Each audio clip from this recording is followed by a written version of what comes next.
America और चीन अब पूरी तरह से टैरिफ युद्ध में उलझ चुके हैं। वॉशिंगटन ने चीनी वस्तुओं पर नए सिरे से शुल्क लगाया है, जिससे 9 अप्रैल तक कुल शुल्क 104% तक पहुंच गया है। जवाबी कार्रवाई में बीजिंग ने अमेरिकी आयात पर 84% टैरिफ लगाया है। ये बड़ी वृद्धि पहले की गई कार्रवाई के बाद हुई है, जिसमें फैंटेनाइल तस्करी में चीन की कथित भूमिका से जुड़ा 34% अमेरिकी टैरिफ और 20% शुल्क शामिल है।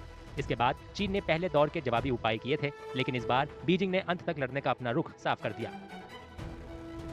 China's export 104% tariff would hurt it very severely. See, if some US citizen was buying something for $10, can you expect him to overnight start buying the same thing for $20? So what would happen? Chinese exports would be hit.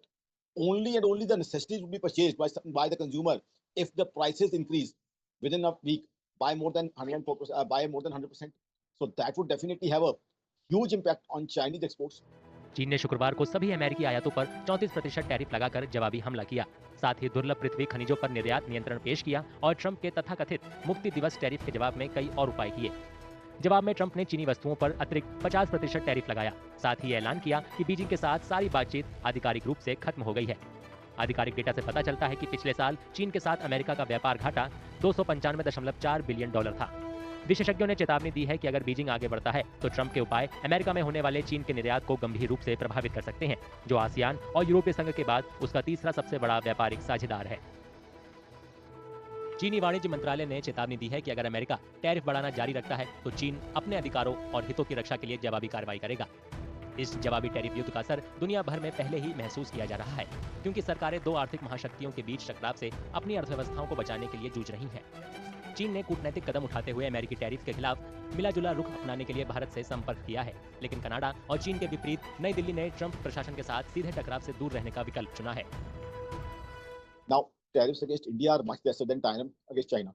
So there can be a lot of manufacturing which may shift to India, since India would get tariff arbitrage.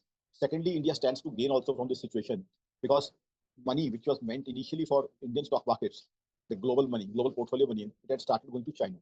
Now with China into all these problems and tariff war, global money wouldn't go to China because global money is primarily American money. So they would prefer coming to India, which is a friendly country, which is not involved in a trade war, which is negotiating. चीनी निर्यातक व्यापार युद्ध के असर को कम करने के लिए दो प्रमुख रणनीतियां अपना रही हैं। पहला, अपने उत्पादन के कुछ हिस्सों को विदेशों में शिफ्ट करना और दूसरा, गैर अमेरिकी बाजारों में निर्यात बढ़ाना। ग्लोबल सप्लाई चेन के अधर में लटकने के साथ बीजिंग पर निर्णायक रूप से काम करने का दबाव बढ़ रहा है, क्योंकि राष्ट्रपति शी जिनपिंग दक्षिण पूर्व एशिया के अहम दौरे की शुरुआत कर रहे हैं।